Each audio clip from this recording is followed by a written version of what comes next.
فيا أيها القاري به متمسكا مجلا له في كل حال مبجلا. بسم الله الحمد لله والصلاة والسلام على رسول الله.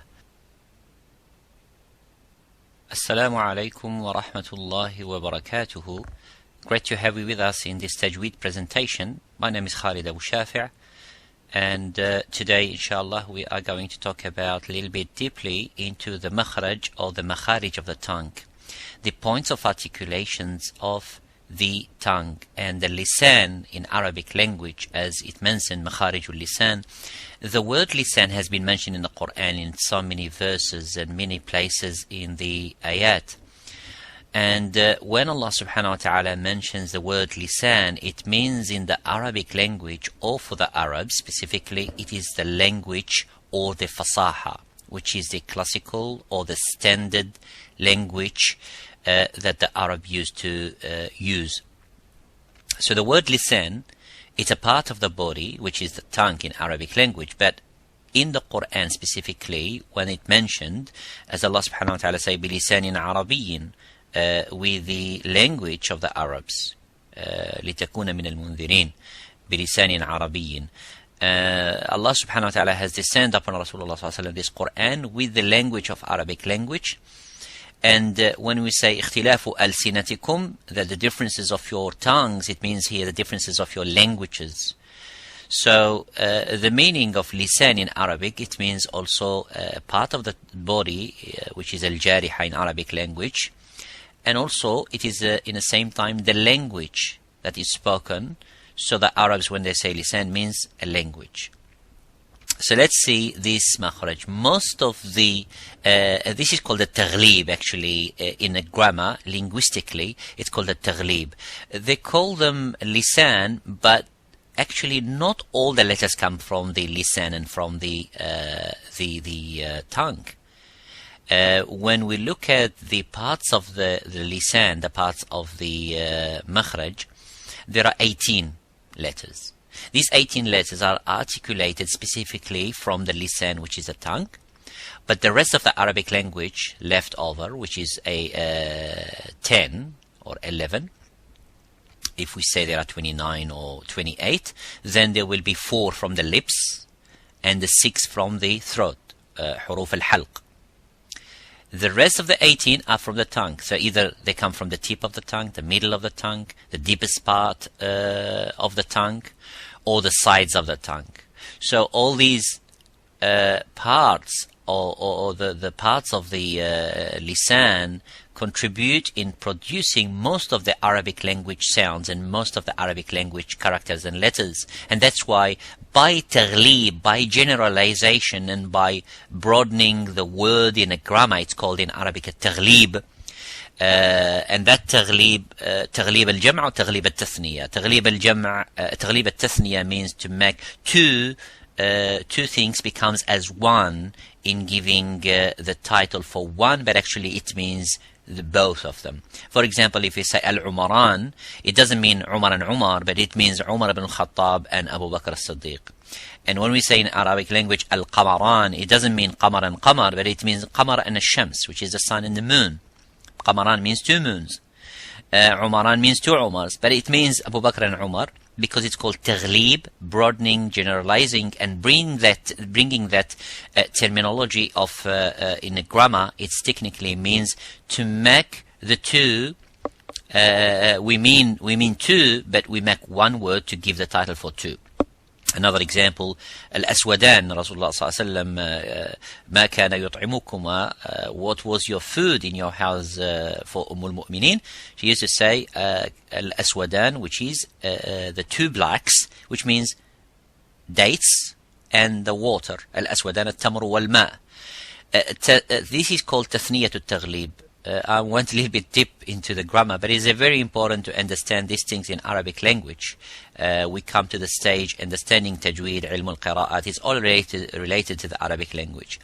And taghlib al-jam', it means in this manner that lisan, but actually when we say lisan, it doesn't mean in all the parts, and all the language and all the letters of Arabic language and sounds come from the tongue, but it comes from other parts. But because it's used all the time, in most of the cases, lisan, that's why it's called bilisanin Arabiyyin mubin.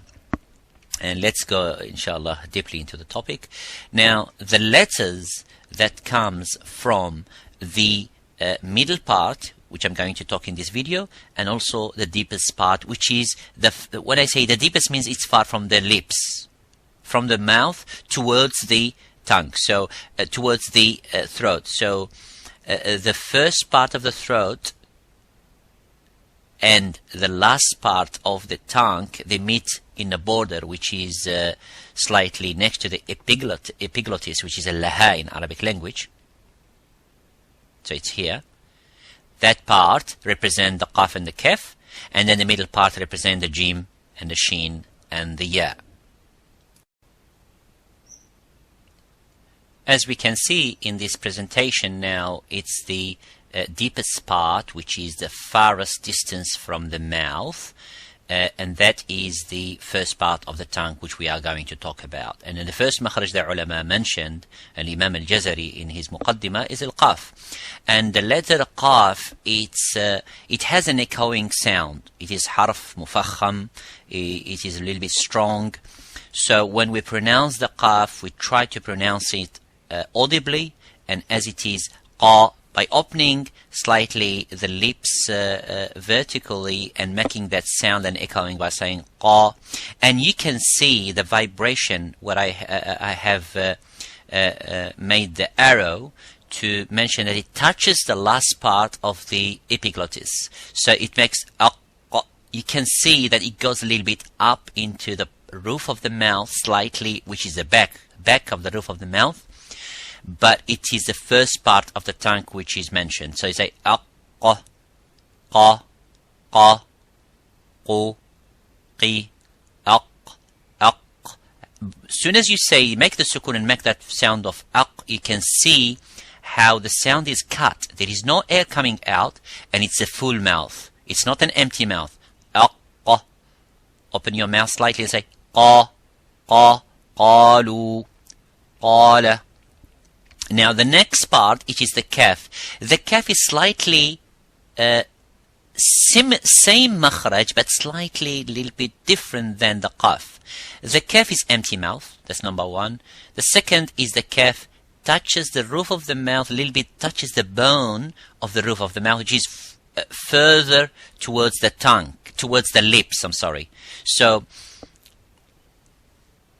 it is not where the arrow is now, where it mentioned the qaf, but slightly towards the touching the bone of the roof of the mouth and making that ak, ak, kana, al-kawthar. So this is the makhraj of the kaf.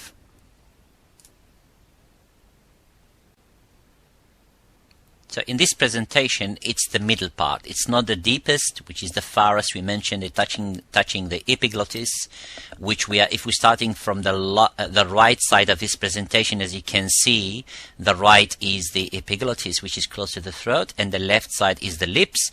The deepest or the farthest is the qaf and the kaf. Further, a little bit further, the first letter is the jim. And the jim, as Imam al-Jazari mentioned, the jim and then the sheen and then the ya, they come from the middle part of the tongue. It's called wasatul lisan. So there is aqsa lisan, then wasatul lisan. So in the wasatul lisan, which is the middle part of the tongue, the middle part touches the roof of the mouth, and the sound stops as exactly as the qaf. Aq, aj.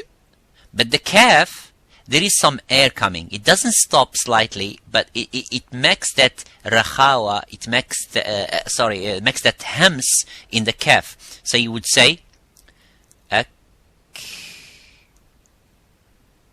rabbuk. So that air, hams coming, is different than qaf. Qaf doesn't have that. Ak, it stopped there. Aj, It stopped there. Now the jim, it is not gim. You say al-gumu'a or al-gamal or al-gibal. It is not also ya, al-yimal, al-yab. Maybe in parts of some dialects and some of some languages. So it is not either ja, as some countries may sound al-jamal or al-jibal, or you would say, for example, ijtama'a. Actually, it is not either the sha or the cha. Ijtama'a, ijtama'a, ijtama'a. It's the sound stops completely and touches the bone of the roof of the mouth. قعر اللسان and say aj. So if we don't know how to do that, just simply, if you can sound the letter dal in Arabic language, just say ad and bring your tongue slightly to the back, which is use the middle part and bring to the back slightly where you are, you will find out the letter of jim. Ad, aj, ad, aj. That's the jim. And it is not, so if you say, for example, if you wanted to sound the letter uj, ujtuthat, instead of saying ujtuthat or ushtuthat. So we have to be careful how to sound that letter. And then the next letter, which is close to that letter, there are from the same makhraj, but a lot of people confused by making jim as sheen or sheen as jim.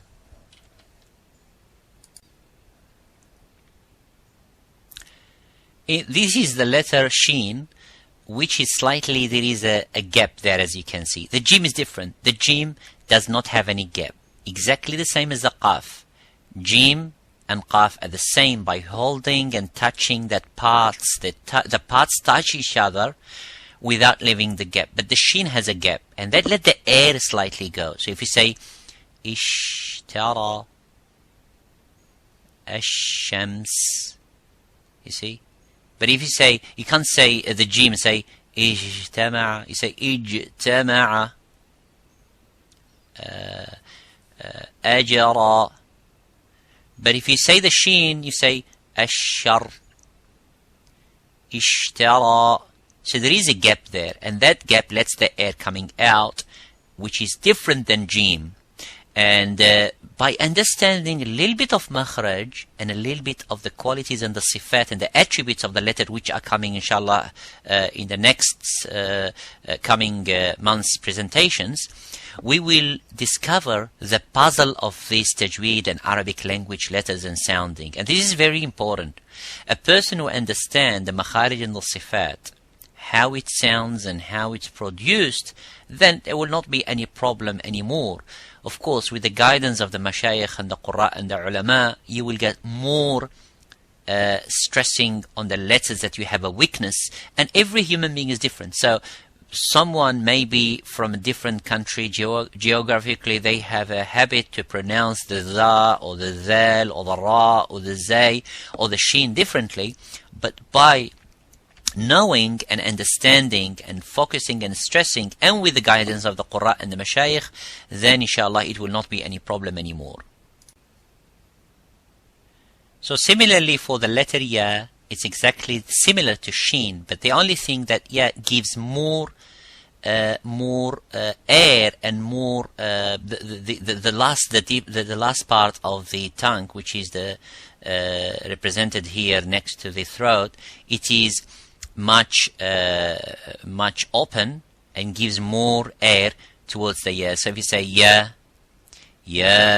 ayyuha, yuminu or yu'minu, so the ya is pronounced by giving a little bit of gap.